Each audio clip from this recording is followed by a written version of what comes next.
Hello, hello, hello. Welcome to Our Narrow Road podcast, where I, Amanda Williams, your host, and Avery Williams, your co-host, are living out a countercultural life, and we're inviting you to join us. We're so glad you're here. Good evening, friends. I am back. Yay. I am so sorry for taking an unexpected week off of the podcast. I was under the weather and apparently needed to sleep away a week of my life. So I'm so grateful I can breathe. I have a voice. I'm not coughing. I'm up and going. So I do have some thoughts that I've collected for part 3 of our homeschool series. If you guys have additional questions, please don't hesitate to leave them in the comments. You can private message me, DM me, whatever works for you. I know we can get comments and questions on Spotify, probably the easiest. However, I prefer listening to podcasts on Apple, so that can get kind of tricky. But we would so appreciate you letting us know, how did this homeschool series help you? Is there still lingering questions? Do you feel a little bit more prepared? Please do reach out. We do want to be helpful. So tonight for part 3, and I do have to mention too, I have already recorded this podcast one time, and I did it with the volume off. So I may be back with my health, but I don't think my brain is quite back up to par. So please forgive me if any of this goes awry. But I did want to say for part 3, we're going to be talking a little bit about learning styles and teaching styles. And you will often teach in the same way that you learn best. And so it's really helpful to see an overview of the 4 different kinds of learning styles so that you can see what your students are needing from you, what is your natural bent for teaching, and then how can we bridge the gaps there to make your homeschool days a little bit more peaceful. But before we can even get started with that, I have a promise to keep. I told you all I was going to be reading an excerpt from my first day of homeschooling. And I was looking through my journal. I actually journaled for 44 days the first year we homeschooled. And I believe my mother-in-law had broken her elbow and needed to have some kind of surgery, and they were going to be living with us for a couple weeks. And so I must have just tapered off with the journaling as I was spending time with them. But what I've decided to do is I'm going to read to you the first 14 days of my journal. Now, they're not long, but what I hope that you can see is this was 15 years ago, so this is 32-year-old Amanda, and I would love to point out some ways that 32-year-old Amanda really, really did a great job. And then I would also like to point out some ways that 32-year-old Amanda may have missed the mark. And it is so neat to look back and see what the Lord has done in our lives, how he's added children to our family, and how he's stretched and grown me and taught me to be more like him. And so I thought this might delight you just a little bit. So if you're a new homeschooling mom, I highly recommend you journal just a little bit. And if you're not a new homeschooling mom and you haven't journaled before, I would just recommend jumping in and just getting some things on paper. It is such a delight to look back on. Okay, here it goes. Homeschooling day 1.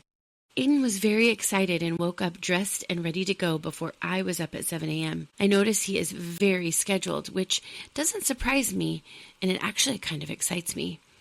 We ate homemade egg muffins for breakfast and introduced our new verse, Psalm 17:8. Keep me as the apple of your eye, hide me in the shadow of your wings. We talked about our apple theme for this week. We then went into the homeschool room. Should have cleaned up the breakfast table first. Oops. We did our Bible study about how Jesus calms the storm. We talked about calling on the power of God when we are afraid. We then went to playtime. Aiden wanted to play the card game War. Avery sat on my lap, and her and Aiden turned over each card. I thought, as I saw the numbers, Aiden could just simply tell me who had the larger number, and maybe by how many. This could be called math. After a few rounds of this, Aiden was very irritated. He said he didn't want to do math. And I told him this was school and it's okay to learn as we play. My fault. This is playtime. After all, I had just told him that, not math time. And he does like a schedule. He ended up getting so upset he threw the card deck at me. That's not like him. I guess he did go to bed late the night before, and he was up early this morning. Not at his best, to say the least. We did the weather outside, but I sang his song wrong. He was so upset. I set the timer for 30 minutes. I left the room and let Aiden and Avery have playtime so I could regroup. Sigh. After playtime, we put dishes away together and skimmed fat off the roast. This was really fun for them and brought back smiles. I then let them make the rest of the vegetable soup together. They took turns cutting open the Cascadian farm bags of vegetables. Then we read 2 books. Aiden read them to us and needed help on very few words. I was so impressed. Then they colored the pages of the book. We practiced writing thank you notes. Aiden loved the Mad Lib notes, and Avery colored and pretended to write her own notes. Talk, talk, talk. Aiden needs to work on the proper way to write the letters. Day 2. Today was a very special day for Aiden. We had a doctor appointment for Avery in Ames, and Mom was still on winter break. I dropped Aiden off at Mom's house, and she did school with him. It was awesome. She got a board set up for him with days of the week and months of the year. She did some math with him and learned the color words. It was so special to have Mom helping out in this way. She also did a Bible story with him on the loaves and fish. Day 3. Today was another awesome day. We first did our devotion, and it was on creation, how God can create things just by speaking them into existence. We tried flying like the birds and talked about the colors God chose for each thing He created. Then I gave the kids 1 hour of playtime because they were doing so great together. They did Connect 4, read books, and drew. Then I had them come to the table, and Aiden did a worksheet where he had to color animals the exact way God colored them. Then he had to match them up with the animal's outline. We talked about how things would look if God chose no colors at all. He then did a sheet where he had to trace the color words, color the pictures, and match them to the words the color he thought the word said. He had to read, "Woohoo, it went well." Avery was right there with us. She had to pick a color of lacing string out of the bucket. She chose green. Then she laced all of the green shapes onto the string. Then she had to create a pattern, and she chose green, yellow, green, yellow. She did amazing. I think she really likes patterns. Day 4. Today was grocery day. Aiden helped me with our list, our coupons, and paying the cashier. We even met friends for lunch. Aiden had a little bit of a play date, and Avery spent some time with Daddy at home. Avery informed me that her teacher told her to zip her lips at school today and stop talking. Yikes. We also picked up some supplies for homeschool today. A calendar board, blank so we can make our own, a laminator and laminating sheets, Velcro, 2 bookshelves, paint, apples, non-organic, and 2 canvas bags. What are the supplies for, you ask? Stay tuned. The next day I wrote, today Daddy was leaving for Impact. We spent the day hanging out with him. Then Saturday I wrote, homeschool day 5. So much fun.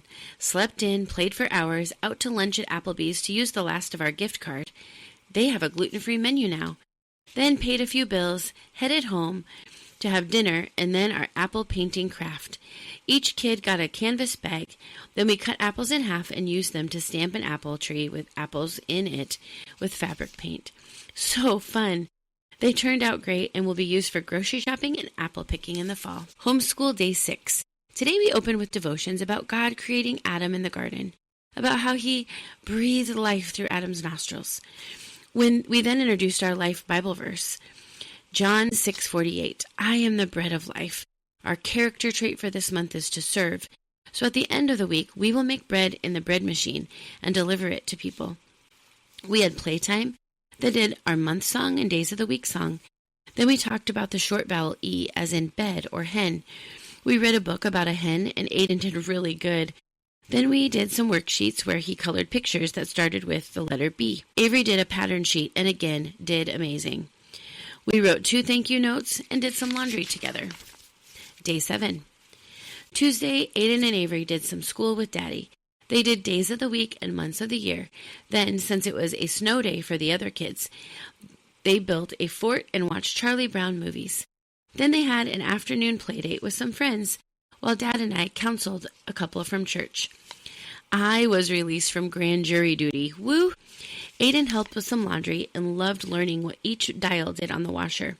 He said, now I can serve people and wash their clothes. What a neat kid. Avery went to bed. So great. She's such a good girl. Aiden had hives and was miserable until 11 p.m. Poor guy. Day 8.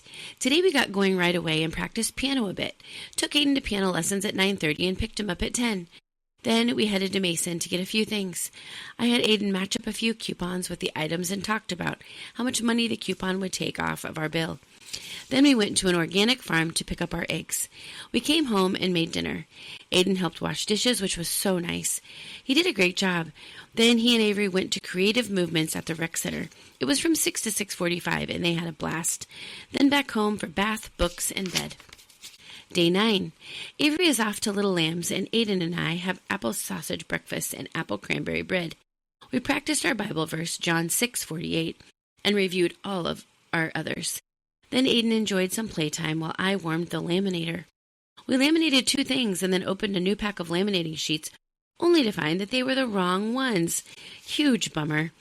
We practiced piano, played a race car math game, and did some reading. We also helped a pregnant friend to the emergency room. Then we had another friend come and visit tonight while we went to small group. Day 10. Today the kids slept in and I went to help friends move. Eric built the kids a fort in their room and they watched a Charlie Brown movie. After lunch, they came over to our friend's house to help, mostly in the new toy room. Ha ha. They all played so well together. After supper, we talked about serving, which is our character trait for the month. We also provided the maid rights for the dinner, so we talked about that as well. All in all, this was a great day. Day 11. Today was so much fun. We had a great day of rest. We all did some cleaning, organizing, and rearranging. Aiden and Daddy built our new shelf, and we played and napped. Then that night, we wanted to go to the basketball game with friends, but everybody was crashing early. Avery fell off her seat at the table, bit her lip on the corner. Blood was everywhere. We decided to make cinnamon raisin bread in the bread machine, as well as cranberry cinnamon bread in the oven. I really wanted them to learn how to do both. They measured, followed directions, set timers, and hit buttons. So much fun. Day 12. Today we had a 2-hour delay, so we all cuddled in bed and watched the news.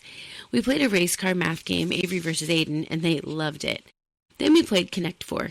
It was relaxing and fun. We had lunch and Aiden and Avery read a book. So cute. Then we went outside and played in the snow. We introduced our theme at dinner. I really love the flexibility of homeschooling. This week's theme, change. 2 Corinthians 3:18. We will be changed into his likeness. We talked about how God wants to change us from the inside out. We talked about ways we could change, how we obey, how we love. We changed our closets and donated blankets to change the lives of others. Day 13. Today there was a 2-hour delay again, so Avery didn't have to go to school until 9:30 a.m. Aiden and I dropped her off and then went to Bible study. Friends came and played with Aiden, and then we came back home. Then we went and had some family time. Aiden and I raced on the Wii. Avery and I played kitchen and hairdresser. What a fun day, but it was long. Day 14. We practiced piano and then went to piano lessons. We went to the church, printed some things, and then back home. We did some laminating, did our calendar board. We learned and worked on the Pledge of Allegiance as well as the Pledge to the Bible. We did the weather and temperature and day of school as well as some songs. We started our calendar board and planned to do more with it. We played outside in the snow. After dinner, the kids stayed up too late watching Elmo and Boz. So friends, that gives you an overview of what 32-year-old Amanda looked like when she was homeschooling for the first 2 weeks. And the reason why I read you the first 2 weeks, thank you for bearing with me, is because there's some things that I wanted to point out about 32-year-old Amanda. The first one is, I really like her. I really love her tenacity, and I love that she just was a go-getter. She jumped right in, even though she didn't know what she was doing. Can you relate?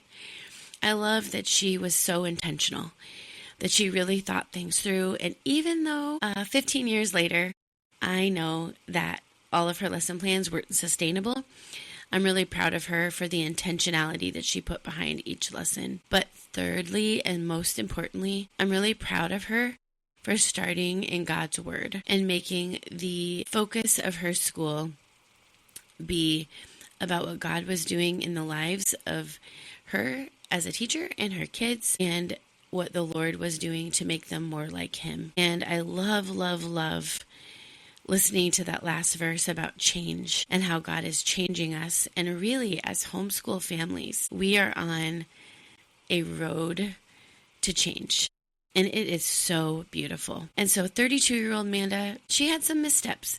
she tried to mimic the public school, and she tried to take every moment of the day as an opportunity to learn, which it is an opportunity to learn, but you just don't tell the kids that. So they do have playtime, and they're learning while they're playing, whether they're outside playing or playing a card game. They might be learning how to be a good loser, a gracious loser. They may be learning how to be a gracious winner. They may be learning how to take turns. And so it's different lessons than you think. So yeah, the card game looked like a math opportunity to 32-year-old Amanda, but really what it was a character building opportunity. And so as homeschool parents, I think it's really, really important to see that. Another thing that 32-year-old Amanda did that I really loved is she was flexible. And it looked like, and it sounds like, she really built her homeschool schedule around what was best for the family. And I spoke about my husband. He was a youth pastor at the time, and he was going on a youth retreat on a Friday. And so as you'll notice, they didn't do school on Friday. They hung out with Dad, and they made relationships and memories. But on Saturday, when Dad was out of town, she chose to do some fun school with him. And I really like that. I see a lot of myself now as 47-year-old Amanda in 32-year-old Amanda. And even though I've grown so much and I've learned so much, and I may have wisdom in other areas, I'll have to say going back and reading my journal has really inspired me. It has really inspired me to not get so caught up in the day-to-day tasks and forget to get the kids into God's word and to be memorizing scripture. That is something I was really convicted about when I was reading my journal. And you can also tell 32-year-old Amanda, she was very heavy on the visuals, and not all of her kids are visual learners. And so that is a segue into what we're going to talk about tonight, and that is the 4 learning styles. And so I want to go over these with you. First of all, we have the reading and writing learner. We have the kinesthetic tactile learner. We have the visual learner and the auditory learner. I'll say those one more time in case you're taking notes. Reading/writing learner, kinesthetic/tactile learner, the visual learner, and the auditory learner. So let's break those down a little bit. So the reading and writing learner, they prefer to learn by reading through written words. They prefer to learn by reading textbooks, taking detailed notes, writing summaries, and then after reading the text, they prefer to kind of reduce or rephrase what they've read to retain the information longer. Note-taking is their most powerful tool. They remember information best after writing things down. They're often really great writers. They prefer reading to themselves versus someone reading to them. They excel at multiple choice and essay tests. They're good at grammar, as they tend to read frequently. They like researching. They express themselves better when writing than when talking sometimes. They like to use specific words with interesting meanings and backgrounds. They enjoy using lists and ordering things into categories. They enjoy reading in their free time. And these students like to highlight and underline main portions of the text, and they often prefer to study alone in quiet areas to avoid distractions. If you think you might be a reading and writing learner, does this describe you? It does me. I am a reading and writing learner. I have one other kiddo, actually 2, that is a lot like this, Aiden and Jocelyn. They both have this character trait and learning style. Then we move on to the kinesthetic and tactile. These kids love physical activity. They love hands-on experiences, movements versus sitting and listening and watching. They love doing, touching, building, actively engaging with the material that you're trying to teach. Good things for them are jumping, marching, pacing. They love math manipulatives, science experiments, etc. They will often struggle with long periods of sitting still or passive listening. Good eye-hand coordination is often a skill. They have really great eye-hand coordination. They love to know how things work. It just makes sense to them. They sometimes love role-playing, field trips, fidget toys, drawing supplies, etc. So if you have a kinesthetic or tactile learner, or if you are yourself, do these things fit you? I have several of these in my family. Avery is very kinesthetic tactile. Jordan is very kinesthetic tactile. Samson and Jonathan. So those 4 kiddos, they can just dig in with their hands, and they've got to be touching something at all times. And so I'll give you some ideas here in a bit of things that you can do to help with that. Okay, the next one is visual learner. This is me through and through. They learn and understand best by seeing the information. I actually have a photographic memory. I can remember handwriting.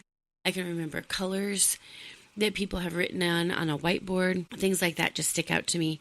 So photos, graphs, diagrams, etc., they are very helpful for visual learners. They can quickly remember faces and places by picturing them in their minds.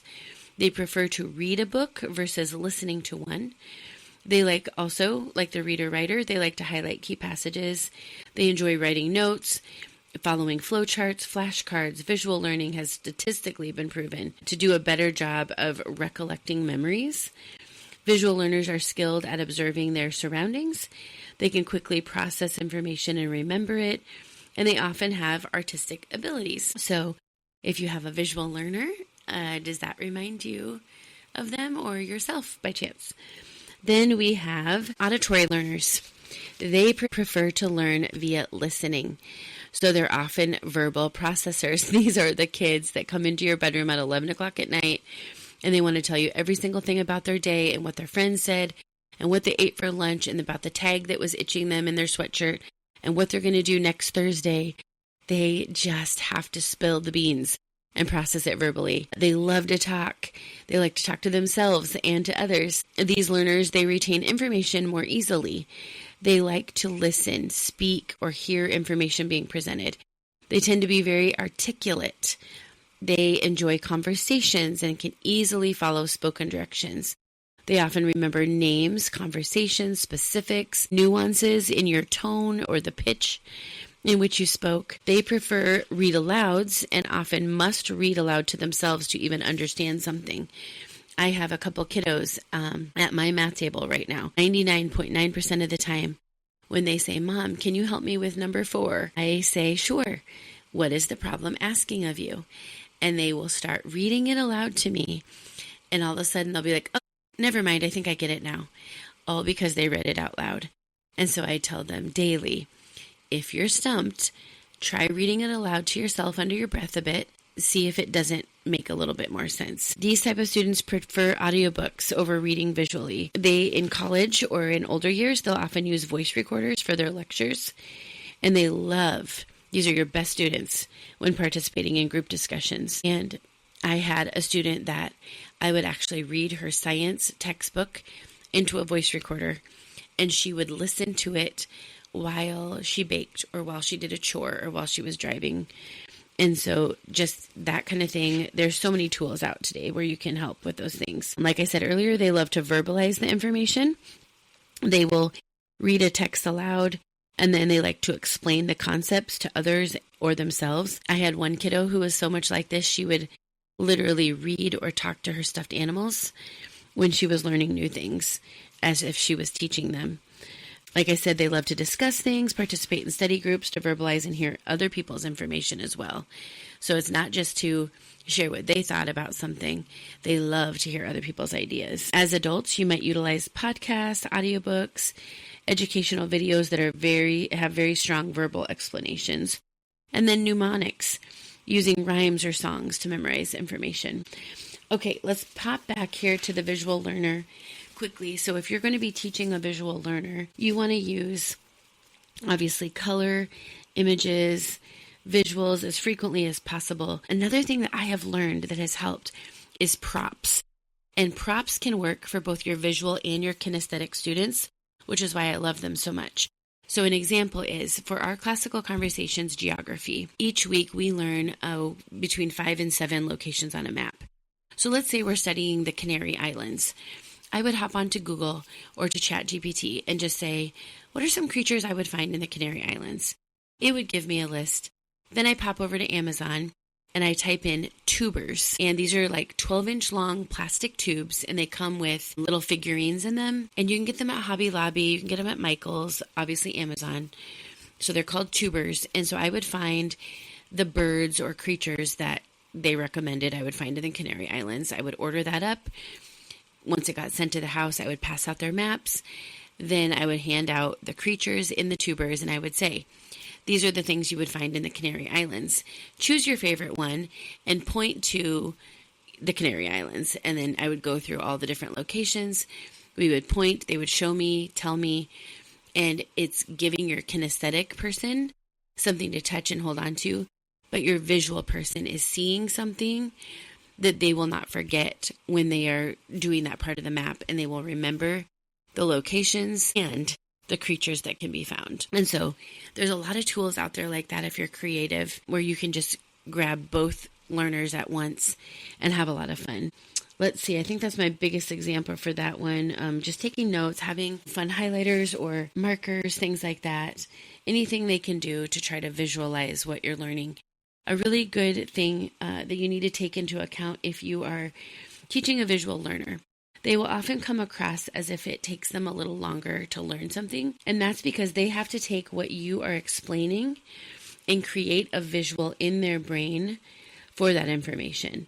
So make sure you give them ample amount of time to visualize the ideas that you're sharing. If you don't have a photograph or something to show them, allow them to ruminate on it a bit and to just create that visual in their mind. Sometimes you'll see us visual people closing our eyes, and it's to cut out distractions of what we see so we can paint a picture in our mind. So keep in mind that is very helpful. For your kinesthetic tactile learner, I shared about the tubers having figurines and things that they can touch. This also works with snacks. If they're eating a snack, touching something with their hands, they, like I said, jumping, marching, pacing, that kind of thing, keeping them moving. If you are, dead winter and it's snowing and they just can't get outside to get their exercise out, we had a tiny, tiny house, and I bought a little exercise trampoline. And, you turn them on their side, they can slide behind a couch or into a closet.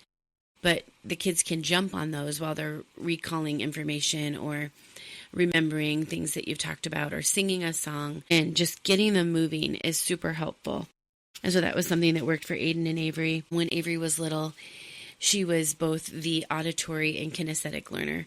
So if we were learning about, let's say, ancient Egyptians or something, or ancient Egypt, I would put on a little story as an audiobook from the Story of the World while she was digging in the sand to find little treasures or little fossil treasures that I had, previously put in there.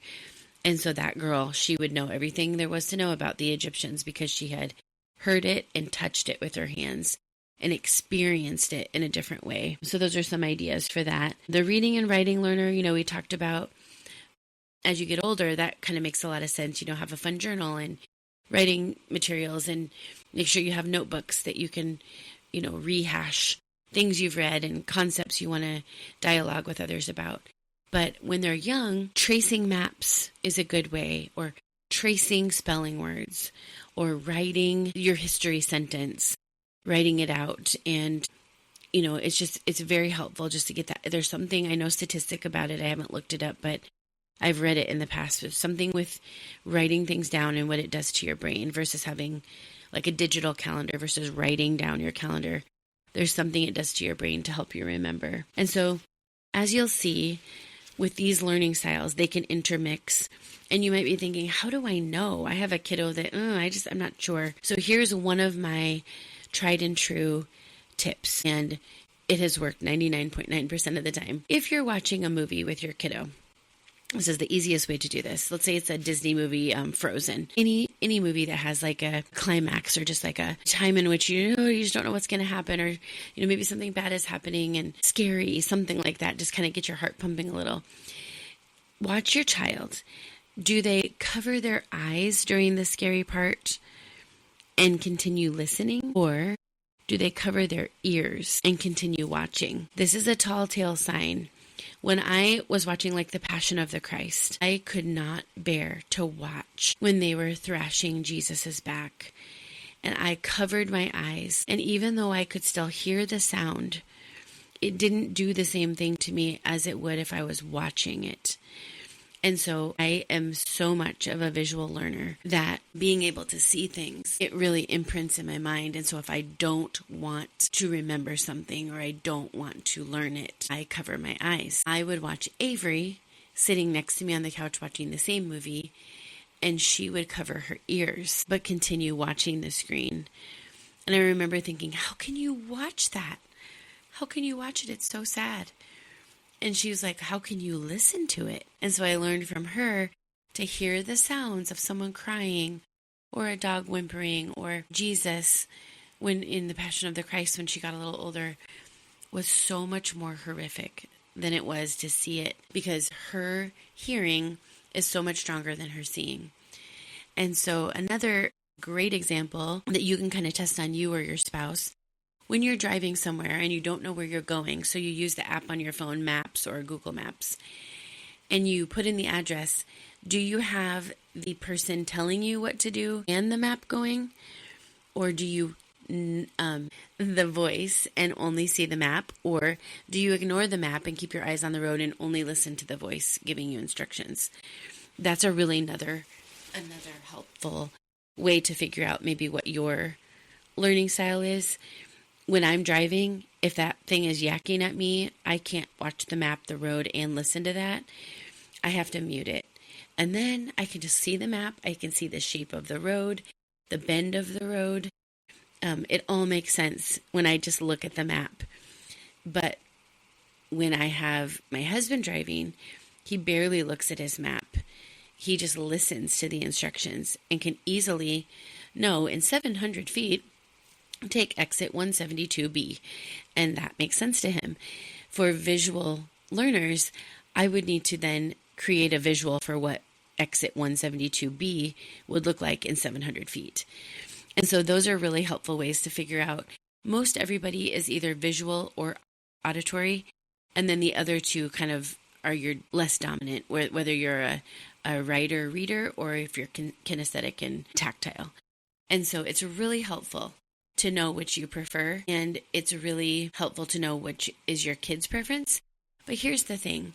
Homeschooling, all of these different people types, does not have to be overwhelming. And here's one of the coolest things about it. God has given us 5 senses. And the 5 senses, as we know, are sight, hearing, smell, taste, and touch. And as a homeschool parent, if you try to engage as many of their senses at a time, at once, they will learn so much more richly and deeply. And so it's not so much about understanding every child right away and doing it perfectly. As you can see in my journal, 32-year-old Amanda had no clue what she was doing, and she wasn't doing it perfectly. But I really, really love that I was trying, and I love that the Lord brought me on a journey of learning, hey, engage their senses. Let them be a whole brain. Let them be created in my image. You know, a lot of times you'll be talking with parents or children and they'll say, oh, I am not good at spelling, or I am a math brain, not an English brain, or oh, I am a right brain. I am not a left brain. And I've often thought, and as I said earlier, we're made in the image of God. We have a whole brain. And yes, certain things come easier to us, but it doesn't mean that we shouldn't sharpen our skills in other areas. So if you're just getting started, engage your kids' senses to the max. Get some bread baking if you have to. Let them eat a snack while you're studying something. Have something for their hands to touch. Or maybe they're drawing while you're reading them a story, or they're building Legos quietly, or playing with Play-Doh quietly. Giving them that opportunity to smell the Play-Doh, to touch the Play-Doh, while hearing the story, maybe seeing, some pictures or something of the story, or an artist or something, and then having a snack to taste. Anytime you can engage all of those senses, you are really, really working to get that information that you want them to learn deeper into their memory. If you like essential oils, I have a couple of suggestions for you. You can do a blend of rosemary, citrus fresh, and cypress. And that is just like invigorating, gets you focused, gets you motivated to get started. Young Living also has a blend that's called Brain Power, and that's specifically for focus and alertness. It's a bit spendy, but we have used that before, and it is fantastic. KidSense also has one called Genius, and I hear that is really good. And then there's another one called Energy, and that's for sluggish mornings, and who of us has not experienced that? And so that's a really, really fun idea to use for your senses. And like I said, if you're just getting started, just try to use your senses as much as you can, and you will see your kids lean into one thing or two things a little bit more so than the others. And so I really, really hope that you have learned a little bit about yourself. You've learned a little bit about your kiddo, and that this will help you. Like I said, if you have questions, please don't hesitate to reach out. I would love to know, or if you have suggestions or fun ideas, please, please, please leave a comment for us. And if you're not following or subscribed, would you please do that and share the podcast around? That's how the podcast streaming devices, that's how they know if we're good or if they like us. And they'll start promoting us to others as well. And so if you know somebody that is homeschooling and you think this would be a blessing to them, we would be so grateful if you would share. Thank you so much for coming, and we'll see you next time. Bye-bye.